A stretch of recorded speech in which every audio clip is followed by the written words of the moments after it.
Wow. Wow. I'm just sitting, I've been waiting to go live here for a minute with all of you. And I'm watching the chat and I'm watching everybody go off in the chat. And it's something. We have Packers fans, we have Cowboys fans. I'm James Palmer here live on a breaking news stream for Bleacher Report, sitting here going to break down a little bit of this Micah Parsons contract and the compensation and how did we get here and what's next. Just to put it out there right now, it's going to be about $47 million a year for Micah Parsons. It's a what is it, a 4-year, $188 million deal with $136 million guaranteed. That makes him the highest paid non-quarterback in the NFL. I mentioned the $47 million a year. That's a big part of this. I'll get to it.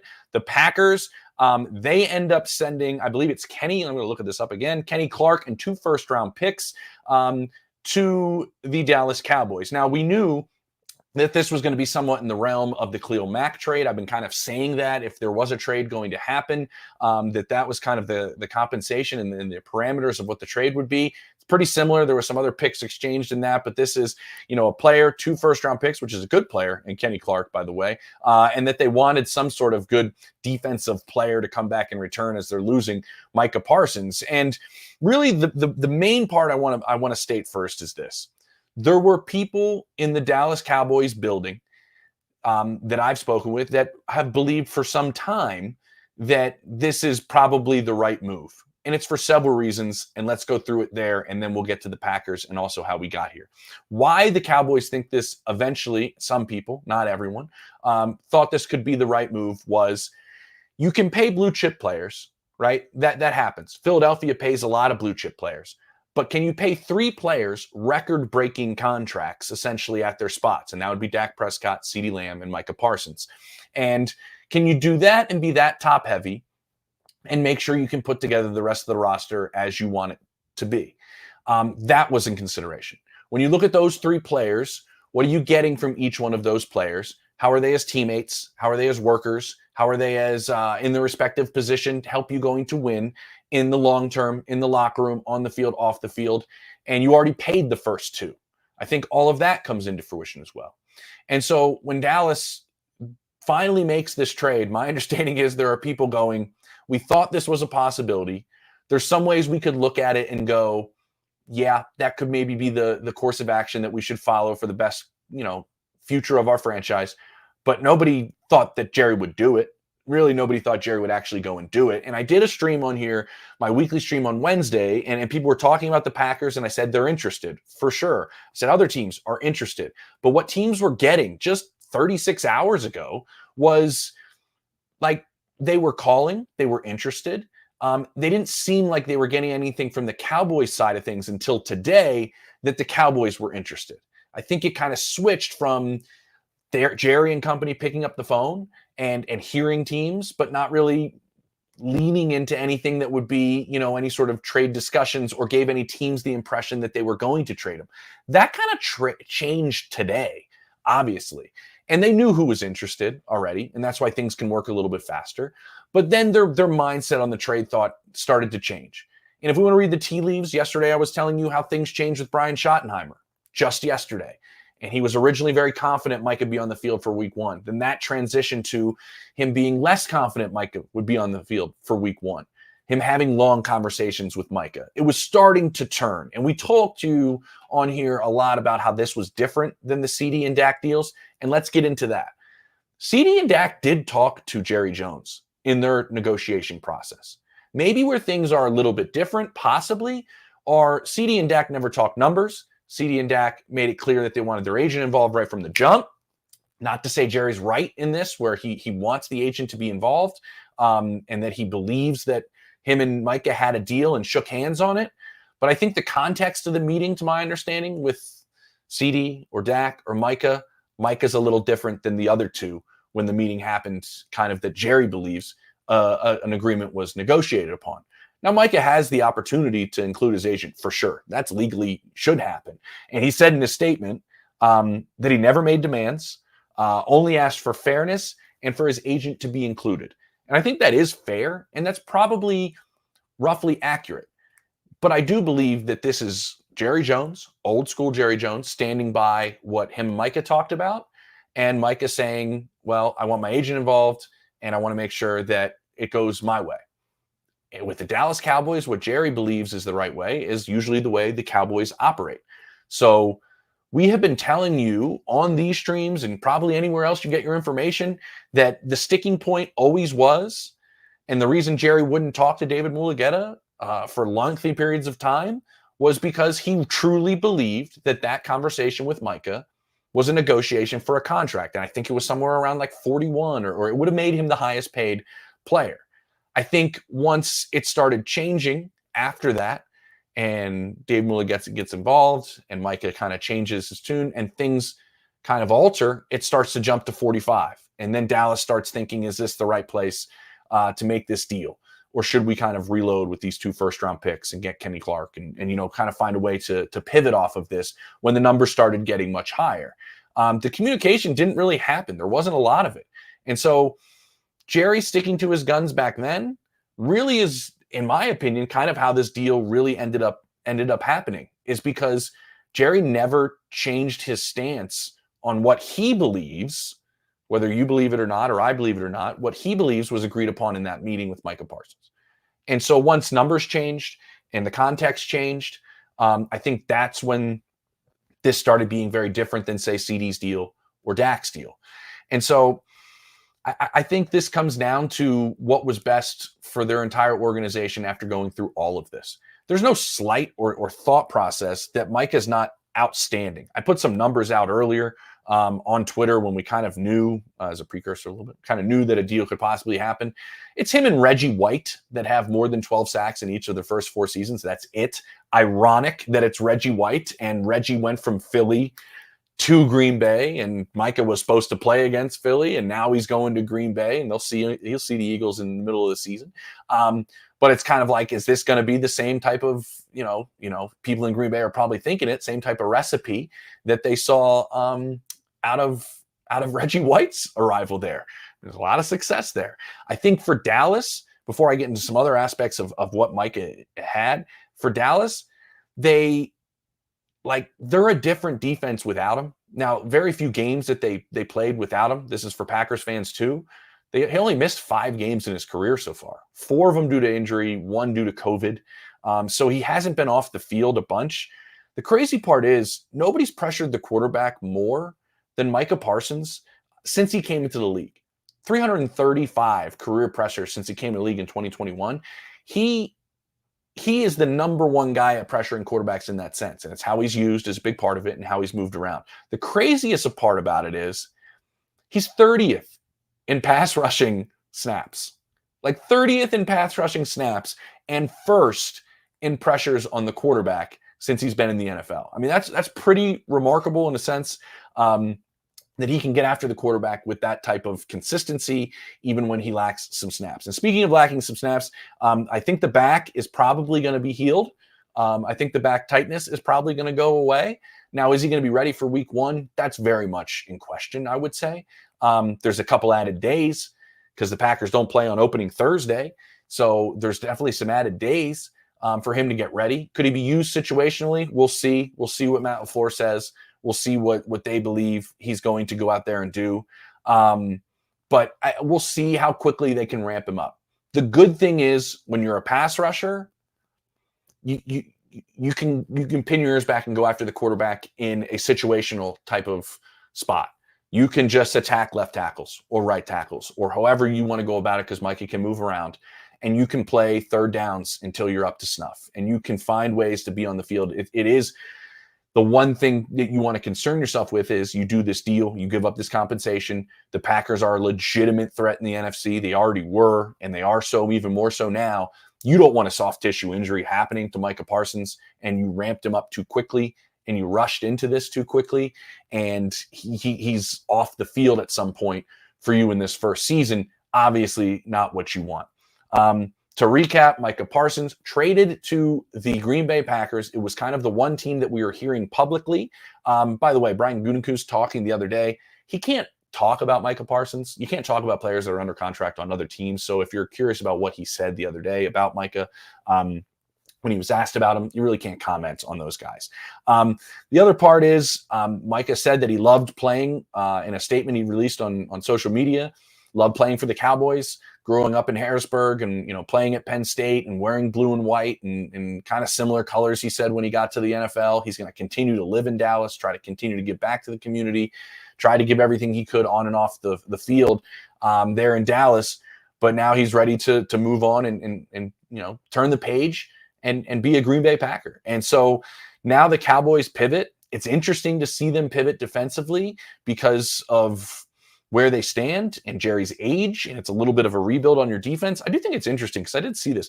They're the only team. They were a young defense that had it together. They were the only team in the NFL with 3 defensive players, 28 or younger, that are all made an all-pro team.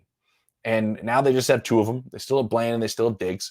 But things have changed a little bit differently in terms of where it's at. I can go as long as I want to, guys, but I can take some chats too. That's what we're being told. So that's kind of what I'm going to give you a little bit more information about what entirely ended up happening. But what really ended up happening is the TJ Watt deal happened as well after that meeting. That didn't change kind of where they're at, and they were still willing to do the deal originally. Then the number probably went up after the Watt deal, and it got to a number that, you look at it and you go, I'm not sure if we can afford these 3 at the top. And I think you look at Green Bay and your quarterback's not as expensive. It's an expensive quarterback, but not as expensive as Dak. You don't have as many max deals. You have a different roster and you have the ability to take it. So let's see what else we got other than people hating Jerry. Jerry shot himself in the foot. Simple. Trading away a generational talent is never going to be a win. I would say this guy, Micah Parsons, is on a Hall of Fame trajectory already. Like clearly a Hall of Fame trajectory. He is a rare player. It does take a rare coach to coach him. I remember having conversations with Dan Quinn back in the day and how he went about coaching Micah, which is he's a guy that can play a lot of different things for you, and it can change each and every week. He's an unbelievable chess piece for your defense. Make sure you can use him in that sense, he always told me. Make sure you can find ways to keep him engaged and see what ends up happening. And then the other part is there are some people that say anybody who has the highest paid pass rusher really in the league, they're not winning Super Bowls. I think the only one you could say is Chris Jones has been up there in terms of highest paid at their position on defense, that gets after the quarterback. He's not an edge guy, but he's a D tackle. So the Chiefs have been able to do it for sure. But some people say you pay these high price guys on the edge and do they close enough games for you to get to the winner's circle? We'll see. What else do we have? Sure, a bunch of wild and critical comments. None of us know anything about what the season brings. Very level-headed comment. That doesn't happen very often. More interested in watching both teams than the hater comments. Yeah, there's a lot of, this is going back and forth kind of wild in here. In terms of the comments, we're going to see what ends up happening with both these teams. Obviously, you can't judge a trade by the day it happened. That's just impossible. It can't do it. And so we'll see where this is at throughout the course of the first season, what Dallas ends up doing with the next 2 first-round picks that they have to improve this roster. Dallas won 7 games last year with Dak missing most of the games. So Dallas still is in a decent spot, but losing Micah Parsons is massive. It's absolutely huge to how you're going to go about your defense. But the one thing you could say is they've practiced this entire offseason without Micah being a part of the defense. So they've been preparing, in some instances, to my understanding, for life without Micah being a part of this defense. So they've been getting ready for it. So I think that's probably part of it as well. And so I'm going to jump back in this chat and see if anybody has like anything that's not like screaming at somebody, which would always be good. Parsons is why they won some of those games, especially late. You can make that argument for sure. Pass rushers close games. People make that argument plenty. And so they're not the same defense without him. Is Dallas still a contender for the division without him? I'm not sure if they are. We'll see. But we'll see what ends up happening. To recap this, he ends up going to Green Bay. Green Bay gives Kenny Clark, the defensive tackle, and 2 first-round picks to the Dallas Cowboys. Dallas Cowboys give Micah Parsons to the Green Bay Packers, $188 million deal with $136 guaranteed, $47 a year. I think a 4-year deal is also worth mentioning in here. Micah's 25. He's 25. So he's going to get another bite of the apple before he turns 30. I would assume that was something that was very important to David Mulugheta, who's tremendous at getting his clients as much as possible. He's great at it. He's one of the best in the game, if not the best. And I think the length of this contract matters because what does Jerry Jones like to do? He likes to do longer contracts. He likes to pay a lot up front and then kind of keep you for an extended period of time. I know that's something that Micah probably wasn't entirely interested in doing because a lot of players, we see it with Trey Hendrickson right now. We see it with Terry McLaurin, the other guys that were the hold-ins. That number 30 is brutal.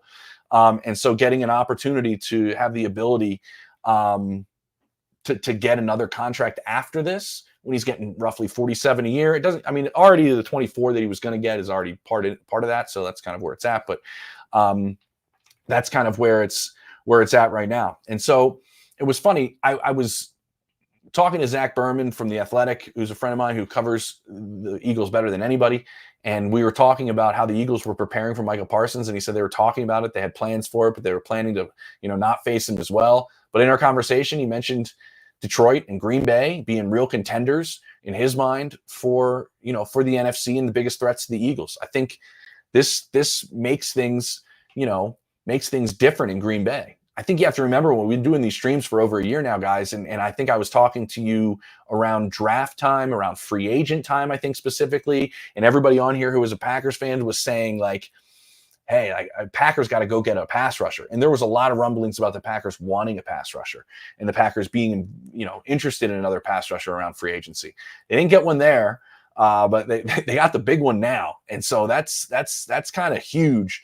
Then they ended up kind of getting a need that they've been looking to fill throughout most of this offseason and end up getting a monster one is really what they ended up doing. So I think you look at the NFC now and you would slide the Packers into the group with Philadelphia and Washington. I think Detroit and San Francisco and the Rams. I think that's kind of your probably top group that's ready for, maybe the possibility of being the true Super Bowl contender.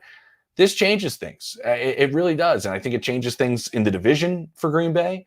And I think it changes things across the NFC. So let's see if you guys got anything else in here that's not like hate. I would hate to be a Packers fan, man. People really are going to say they're, hating on this, hating on Parsons. I would say if you want to critique Micah for anything, I would say he's a good dude. He's a good guy. Does he practice the hardest every day? No, but there's plenty of guys in the league that are built that way. And so that's kind of where all of this stands.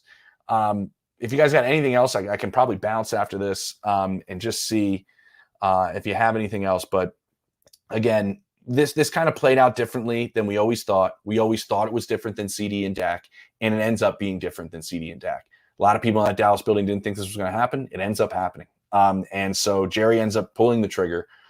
Essentially, it seems from my understanding that he believes something was agreed upon and numbers were specifically talked about for a reason. And then they changed and he didn't want to. And so that kind of is what it kind of came down to. And everybody said that this deal was so easy. This would be the easiest deal to negotiate because it's going to be record breaking, and it ended up not being that. And so we'll see what ends up. See what's in. I think Parsons will back will hold up. I think the back's all right. They actually gave it an MRI and it came up clean, so he's good. So I think we covered pretty much everything. It's going to be interesting to see how they use him because he is a guy that can go pretty much anywhere they want to go. You know what I mean? But let's see if there's anything else here. But I do have to run eventually. Full terms can ignore to first. Packers get Micah Parsons. JJ has always been an issue. Everyone's tired of this. Whoa. Ooh, there's some harshness going on in here. But yeah, you guys are going off. And I get it. These are two massive fan base, right? Two massive fan base that are out there making sure their voices are heard and what they think about this trade. And again, like I said, every trade is not able to be evaluated until the full length of what ends up happening happens. You look at the Deshaun Watson trade with 3 teams that were vying for him, same agent, by the way, but ends up going to the Cleveland Browns, and look over time, even though they were terrible originally, over time what the Houston Texans have become and what they've used out of the Deshaun Watson trade. to better their roster and become instantly, I think, an AFC contender, a true contender. So, so 2 first-rounders is nothing to sneeze at by any stretch. So this is an interesting first year for Brian Schottenheimer. I'll say that. I mean, it's an interesting first year for Brian Schottenheimer. I'll say that. And so they will play each other. These 2 teams, they'll play, I believe, in Dallas. So it's going to be an opportunity for Micah to come home where he says he's going to be living. So appreciate you guys. And now things change in Dallas for Jerry. He didn't know if he was going to see him week 1, and now he doesn't. He finalizes that trade of 2 first-rounders and Kenny Clark going to the Green Bay Packers. And Micah Parsons lands that massive new contract at $47 a year. We'll figure out all the numbers when they come, but 136 guaranteed is a monstrous number, and the ability with it being 4 years to get himself another contract. We'll see. It says Dallas going to mess those picks up anyway. I'll close with this. Dallas actually drafts pretty well. They honestly do. They actually, it's why they're always in the running. They actually do draft decently. If you go back and look at their draft history. So appreciate everybody joining me. Appreciate everybody jumping on. This is a monster one. This is a big one. And you guys in the chat are all about Dallas's season's over. Green Bay overpaid. Green Bay is now a true contender in the NFC. They're kind of all right there. You can take it how you want, but we got football. The Cowboys will be playing Thursday, a week from today, without Micah Parsons. So appreciate all you guys joining me. And I'll talk to you later. I'll see you on my normal stream on Wednesdays, noon on Bleacher Report to noon 30 Eastern. And we'll probably have some more details about this because it's a big one. Everybody, take it easy.